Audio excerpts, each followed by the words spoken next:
The Great Gatsby, Chapter 9, aka the last chapter. Yay! And we're reading live in the Northern Mariana Islands from the docks. So you might hear a few noises of machinery and fishermen and whatnot, but enjoy this gorgeous view. All right.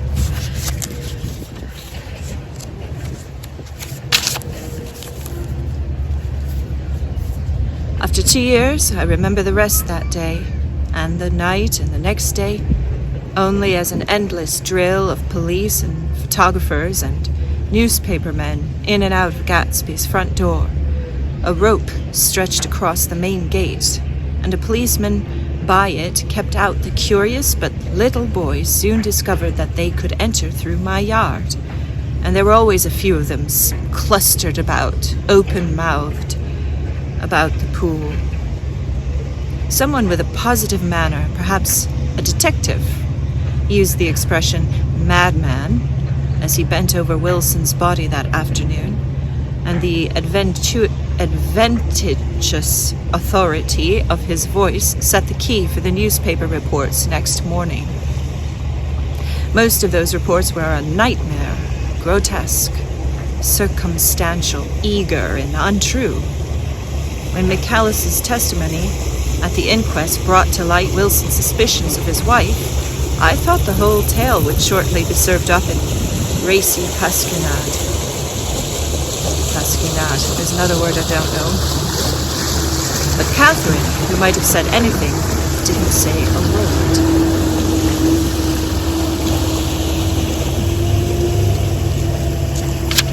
She showed a surprising amount of character about it, too. Looked at the coroner with determined eyes under that corrected brow of hers, and swore that her sister had never seen Gatsby, that her sister was completely happy with her husband, and that her sister had been into no mischief whatever. She convinced herself of it, and cried into her handkerchief as if the very suggestion was more than she could endure. S. Wilson was reduced to a man deranged by grief, in order that the case might remain in its simplest form, and it rested there. But all this part of it seemed remote and unessential. I found myself on Gatsby's side, and alone. From the moment I telephoned the news of the catastrophe to West Egg Village, every surmise about him and every practical question was referred to me.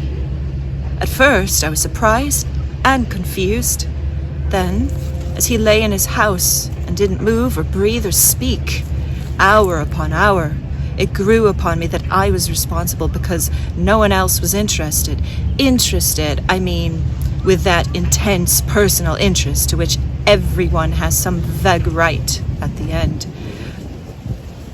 I called up Daisy half an hour after we found him, called her instinctively and without hesitation. But she and Tom had gone away early that afternoon and taken the baggage with them. Left no address? No. Say when they'd be back? No. Any idea where they are? How I could reach them? I don't know. Can't say. I wanted to get somebody for him. I wanted to go into the room where he lay and reassure him, I'll get somebody for you, Gatsby, don't worry. Just trust me and I'll get somebody for you. Meyer Wolfsheim's name wasn't in the phone book. The butler gave me his office address on Broadway. And I called information, but by the time I had the number, it was long after 5, and no one answered the phone. Will you ring again?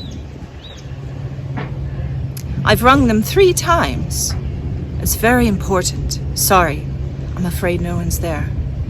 I went back to the drawing room and thought for an instant that they were chance visitors, all these official people who suddenly filled it. But as they drew back the sheet and looked at Gatsby with unmoved eyes, his protest continued in my brain. Look here, old sport. You've got to get somebody for me. You've got to try hard. I can't go through this alone. Someone started to ask me questions, but I broke away and going upstairs, looked hastily through the unlocked parts of his desk. He'd never told me definitely that his parents were dead.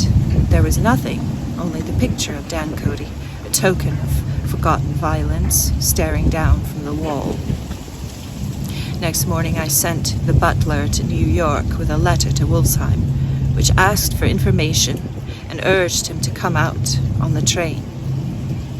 That request seemed superfluous when I wrote it. I was sure he'd start when he saw the newspapers, just as I was sure there'd be a wire from Daisy before noon. But neither a wire nor Mr. Wolfsheim arrived. No one arrived, except more police and photographers and newspapermen. When the butler brought back Wolfsheim's answer, I began to have a feeling of defiance, of scornful solidarity between Gatsby and me against them all. Dear Mr. Carraway, this has been one of the most terrible shocks of my life. To me, I can hardly believe that it is true at all. Such a mad act as that man did should make all us think. I cannot come down now, as I am tied up in some very important business and cannot get mixed up in this thing now. If there is anything I can do a little later, please let me know in a letter by Edgar. I hardly know where I am when I hear about a thing like this, and I am completely knocked down and out. Yours truly, Mayor Wolfsheim. And then hasty addenda beneath. Let me know about the funeral, etc. Do not know his family at all. When the phone rang that afternoon, the long distance said Chicago was calling. I thought this would be Daisy at last, but the connection came through as a man's voice, very thin and far away. This is Slagle speaking. Yes? The name was unfamiliar. Hell of a note, isn't it? Get my wire? There haven't been any wires. Young Park's in trouble, he said rapidly. They picked him up when he landed the bonds over the counter. They got a circular from New York giving him the numbers just 5 minutes before. What do you know about that, hey? You never can tell in these hick towns. Hello, I interrupted breathlessly. Look here. This isn't Mr. Gatsby. Mr. Gatsby's dead. There was a long silence on the other end of the wire, followed by an exclamation, then a quick squawk as the connection was broken. I think it was on the third day that a telegram signed Henry C. Gatz arrived from a town in Minnesota. It said only that the sender was leaving immediately and to postpone the funeral until he came. It was Gatsby's father, a solemn old man, very helpless and dismayed, bundled up in a long, cheap ulster against the warm September day. His eyes leaked continuously with excitement, and when I took the bag and umbrella from his hands, he began to pull so incessantly at the sparse grey beard that I had difficulty in getting off his coat. He was on the point of collapse, so I took him into the music room and made him sit down while I sent for something to eat. But he wouldn't eat, and the glass of milk spilled from his trembling hand. I saw it in the Chicago newspaper, he said. It was all in the Chicago newspaper. I started right away. I didn't know how to reach you. His eyes, seeing nothing, moved ceaselessly about the room. It was a madman, he said. He must have been mad. Wouldn't you like some coffee? I urged him. I don't want anything. I'm all right now, Mr. Carraway. Well, I'm all right now. Where have they got Jimmy? I took him into the drawing room where his son lay and left him there. Some little boys had come up on the steps and were looking into the hall when I told them who had arrived. They went reluctantly away. After a little while Mr. Gatz opened the door and came out, his mouth ajar, his face flushed slightly, his eyes leaking, isolated with unpunctual tears. He had reached an age where death no longer has the quality of ghastly surprise. And when he looked around him now for the first time and saw the height and splendor of the hall and the great rooms opening out from it into other rooms, his grief began to be mixed with an awed pride. I helped him to a bedroom upstairs while he took off his coat and vest. I told him that all arrangements had been deferred until he came. I didn't know what you'd want, Mr. Gatsby. Gats is my name. Mr. Gats, I thought you might want to take the body west. He shook his head. Jimmy always liked it better down east. He rose up to his position in the east. Were you a friend of my boys, Mr. We were close friends. He had a big future before him, you know. He was only a young man, but he had a lot of brain power here. He touched his head impressively, and I nodded. If he'd have lived, he'd been a great man. A man like James J. Hill. He'd have helped build up the country. That's true, I said, uncomfortably.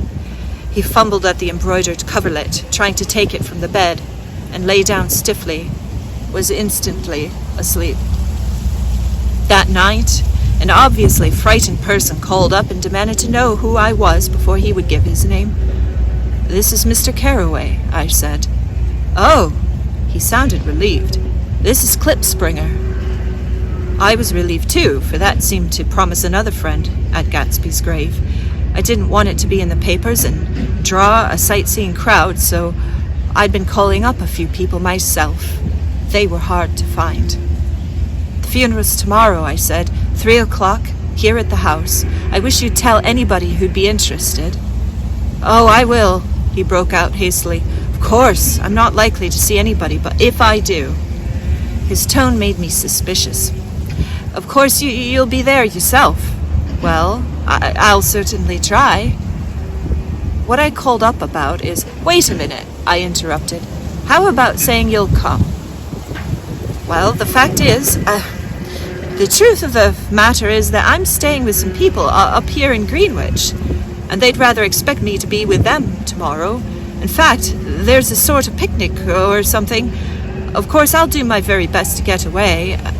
I ejaculated in unrestrained, "Ha!" Well, he must have heard me, for he went on nervously. What I called up about was a pair of shoes I left there. I wonder if it'd be too much trouble to have the butler send them on. You see, they're tennis shoes, and I'm sort of helpless without them. My address is care of BF.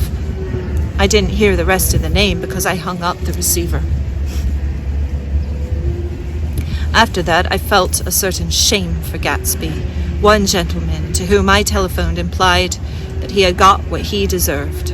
However, that was my fault, for he was one of those who used to sneer most bitterly at Gatsby on the courage of Gatsby's liquor, and I should have known better than to call him. The morning of the funeral, I went up to New York to see Mayor Wolfsheim. I couldn't seem to reach him any other way. The door that I pushed open, on the advice of the elevator boy, was marked The Swastika Holding Company. And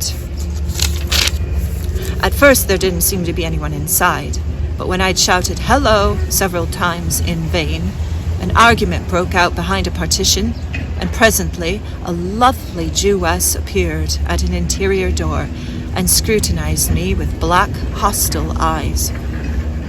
Nobody's in, she said. Mr. Wolfsheim's gone to Chicago. The first part of this was obviously untrue, for someone had begun to whistle The Rosary tunelessly inside. Please say that Mr. Carroway wants to see him. I can't get him back from Chicago, can I? At this moment, a voice, unmistakably Wolfsheim's, called, Stella, from the other side of the door. Leave your name on the desk, she said quickly. I'll give it to him when he gets back. But I know he's there. She took a step toward me and began to slide her hands indignantly up and down her hips. You young men think you can force your way in here any time, she scolded. We're getting sick and tired of it. When I say he's in Chicago, he's in Chicago. I mentioned Gatsby. Oh, she looked at me over again. Well, you're just... What's your name? She vanished. In a moment, Mayor Wolfsheim stood solemnly in the doorway, holding out both hands. He drew me into his office, remarking in a reverent voice that it was a sad time for us all, and offered me a cigar. My memory goes back to when I first met him, he said.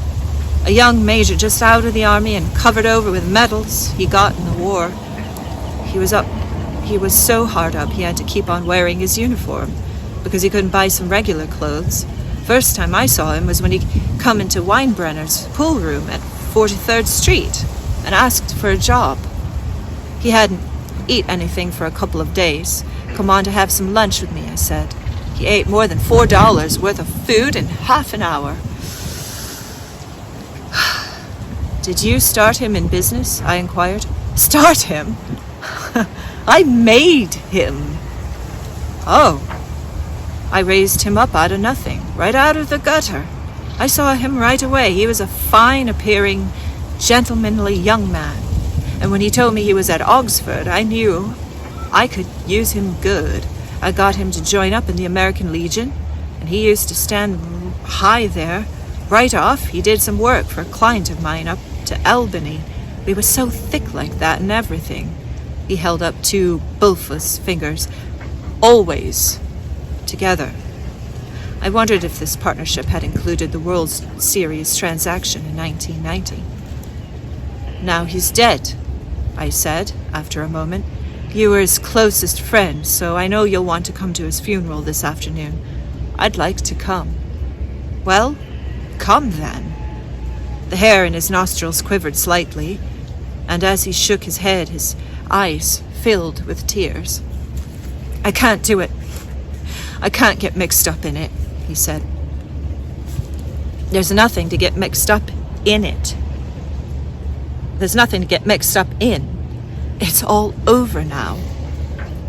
Anyway, when a man gets killed, I never like to get mixed up in it anyway. I keep out. When I was a young man, it was different. If a friend of mine died, no matter how, I stuck with them to the end. You may think that's sentimental, but I mean it. To the bitter end. I saw for some reason of his own he was determined not to come, so I stood up. Are you a college man? He inquired suddenly. For a moment I thought he was going to suggest a cognition, but he only nodded and shook my hand. Let us learn to show our friendship for a man when he is alive, and not after he is dead, he suggested. After that, my own rule is to let everything alone. When I left his office, the sky had turned dark, and I got back to West Egg in a drizzle. After changing my clothes, I went next door and found Mr. Gatz walking up and down excitedly in the hall. His pride in his son and in his son's possessions was continually increasing, and now he had something to show me. Jimmy sent me this picture. He took out his wallet with trembling fingers. Look there. Jimmy sent it to me. I think it's a very pretty picture. It shows up well. Very well. Had you seen him lately? He come out to see me 2 years ago and brought me the house I live in now. And bought me the house I live in now. Of course, he was broke up when he run off from home, but I see now there was reason for it. He knew he had a big future in front of him. And ever since he made a success, he was very generous with me. He seemed reluctant to put away the picture, held it for another minute, lingeringly before my eyes. Then he returned the wallet and pulled from his pocket a ragged old copy of a book called Hopalong Cassidy. Look here, this is a book he had when he was a boy. It just shows you. He opened it at the back cover and turned it around for me to see. On the last fly leaf was printed the word schedule and the date, December 12th, 1906, and underneath, rise from bed, 6 o'clock a.m., dumbbell exercise and wall scaling, 6:15 to 6:30, study electricity, etc., 7:15 to 8:15, work, 8:30 to 4:30 p.m., baseball and sports, 4:30 to 5, practice elocution, poise, and how to attain it, 5 o'clock to 6 o'clock.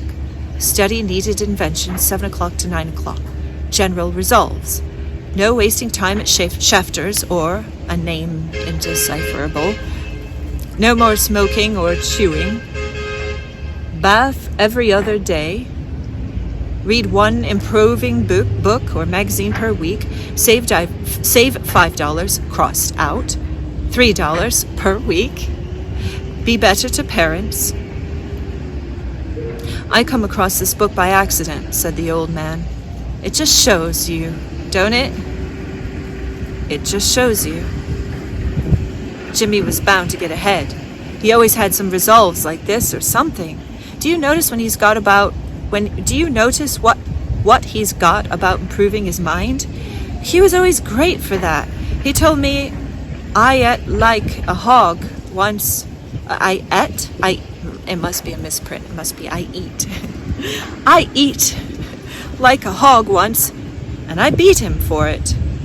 He was reluctant to close the book, reading each item aloud and then looking eagerly at me.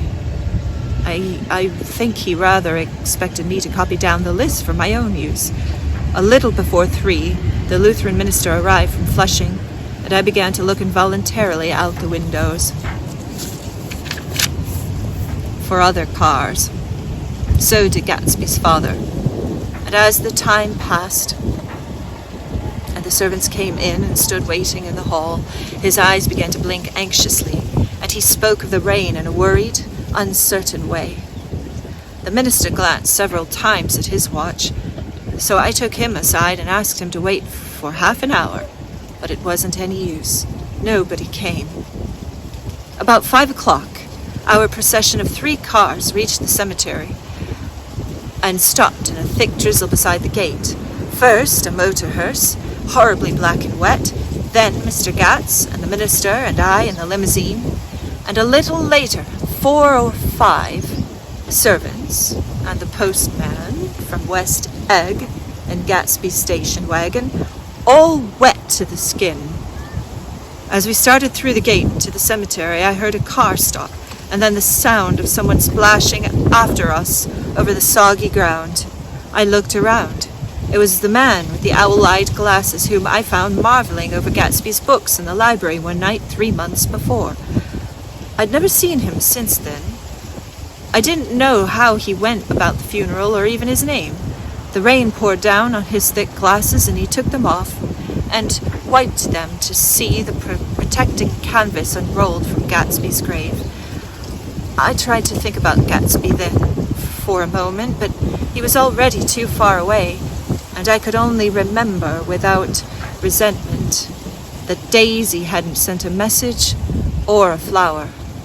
Dimly I heard someone murmur, "Blessed are the dead that the rain falls on," and then the owl-eyed man said, "Amen to that," in a brave voice. We straggled down quickly through the rain to the cars. Owl Eyes spoke to me by the gate. "I couldn't get to the house," he remarked. "Neither could anybody else." "Go on," he started. "Why, my God, they used to go there by the hundreds." He took off his glasses and wiped them again, outside and in. "The poor son of a bitch," he said. "One of my most vivid memories is of coming back west from prep school and later from college at Christmas time.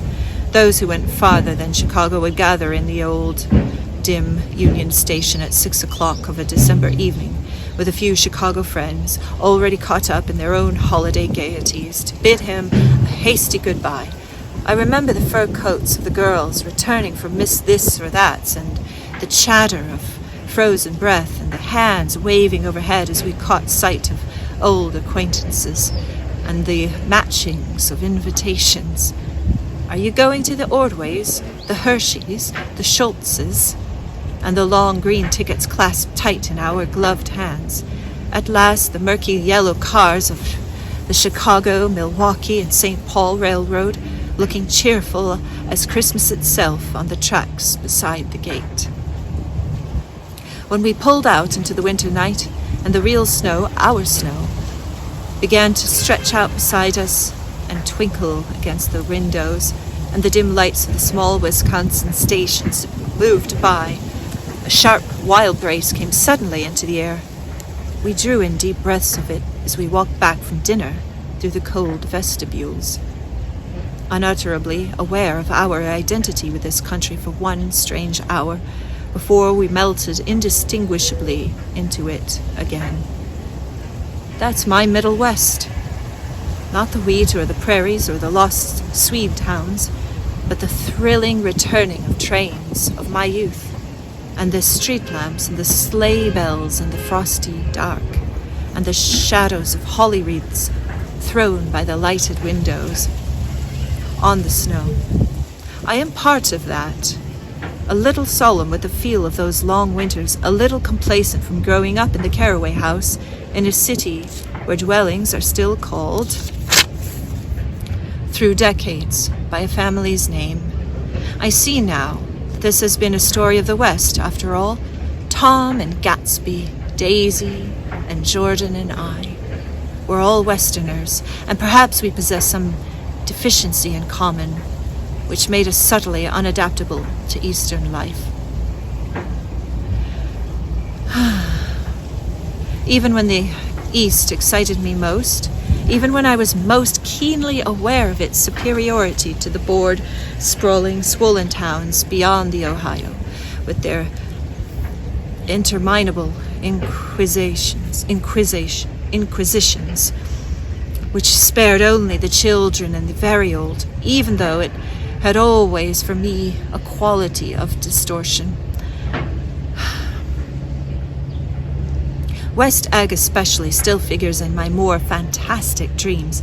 I see it as a night scene by El Greco, 100 houses, at once conventional and grotesque, crouching under a sullen overhanging sky and a lustrous moon. In the foreground, 4 solemn men in dress suits are walking along the sidewalk, with a stretcher on which lies a drunken woman in a white evening dress. Her hand, which dangles over the side, sparkles gold with jewels. Gravely the men turn in at a house, the wrong house. But no one knows the woman's name, and no one cares.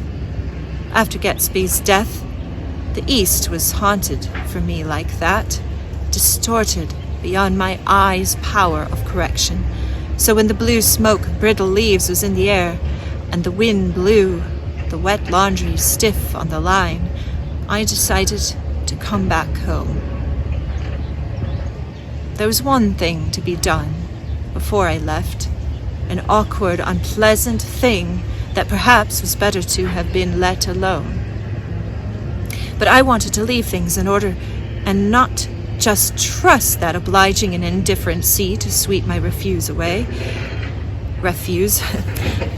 I saw Jordan Baker and talked over and around what had happened to us together and what had happened afterward to me, and she lay perfectly still, listening in a big chair.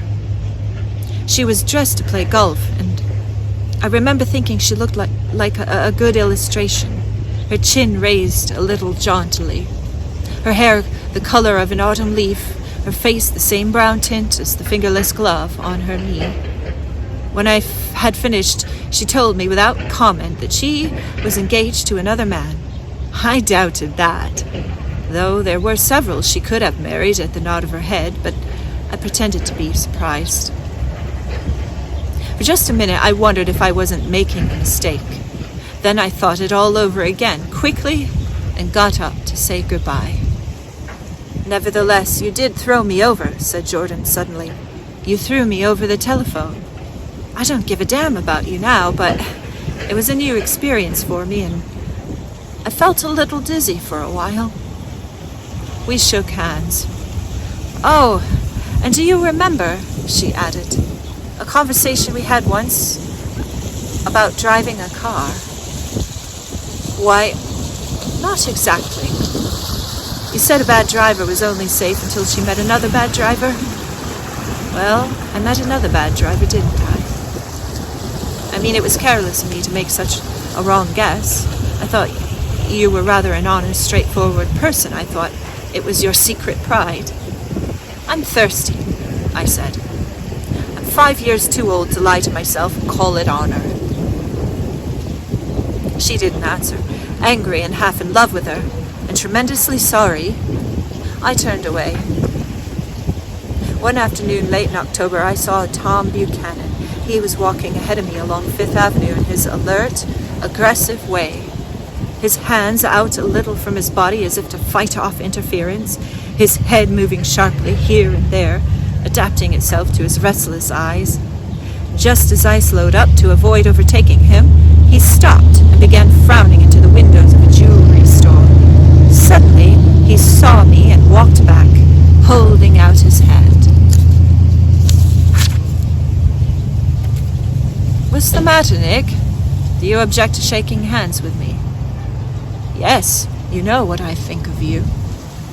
"You're crazy, Nick," he said quickly. "Crazy as hell. I don't know what's the matter with you." "Tom," I inquired, "what did you say to Wilson that afternoon?" He stared at me without a word, and I knew I had guessed right about those missing hours. I started to turn away, but he took a step after me and grabbed my arm. "I told him the truth," he said. "He came to the door while we were getting ready to leave, and when I sent down word that we weren't in, he tried to force his way upstairs. He was crazy enough to kill me if I hadn't told him who owned the car. His hand was on a revolver in his pocket every minute he was in the house." He broke off defiantly. What did I tell him? That fellow had it coming to him. He threw dust into your eyes just like he did in Daisy's, but he was a tough one. He ran over Myrtle like you'd run over a dog and never even stopped his car. There was nothing I could say, except the one unutterable fact that it wasn't true. And if you think I didn't have my share of suffering, look here. When I went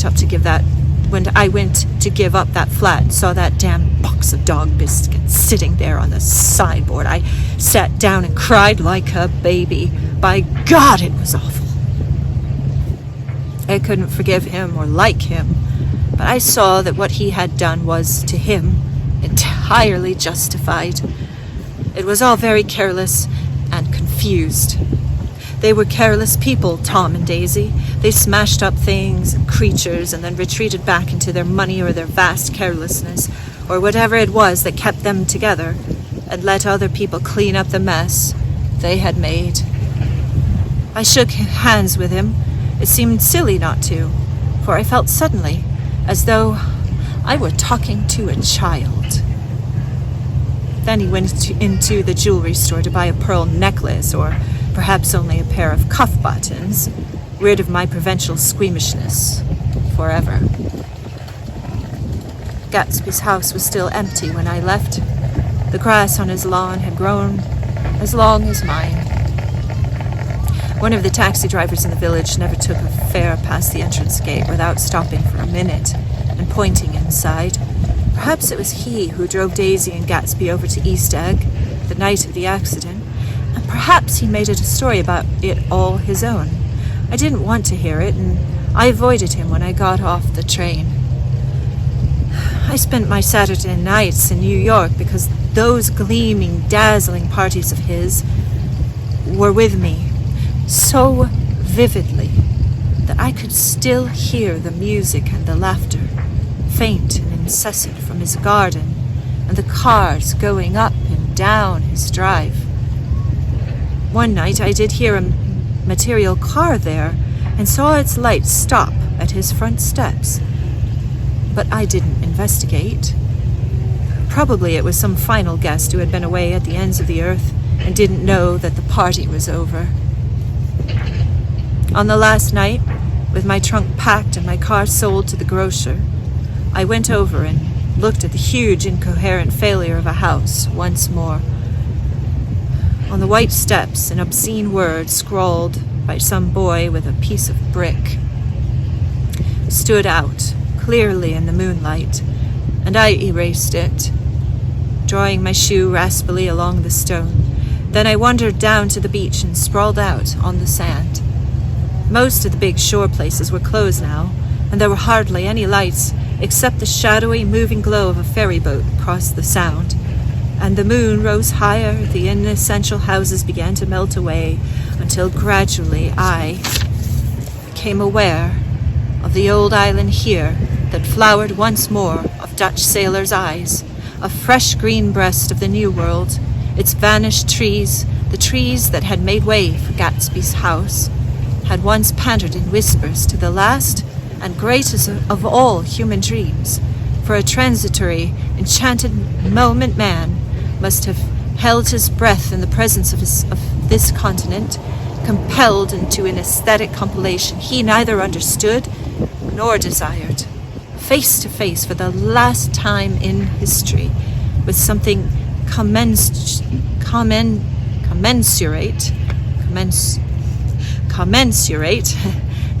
to his capacity for wonder. And as I sat there, brooding on the old unknown world, I thought of Gatsby's wonder as he first picked out on the green light at the end of Daisy's dock. He had come a long way to this blue lawn, and his dream must have seemed so close that he could hardly fail to grasp it. He did not know that it was already behind him, somewhere back in that vast obscurity beyond the city, where the dark fields of the Republic rolled on under the night. Gatsby believed in the green light, the orgastic future that year by year recedes before us. It eluded us then. But that's no matter. Tomorrow we will run faster, stretch out our arms farther, and one fine morning, so we beat on, boats against the current, borne back ceaselessly into the past. Look here. That's the end of the book. The end of the great Gatsby. Wow. Did you like that one? Me too. Thank you for listening. Thank you for joining me for this read on this beautiful day. It's nice to have the company. I hope to see you again. I read loads of books, and sometimes I just read them for myself, but it would be fantastic if just thinking about knowing that there's people listening, I suppose, who like to hear them, who like to read them along with me. Take care.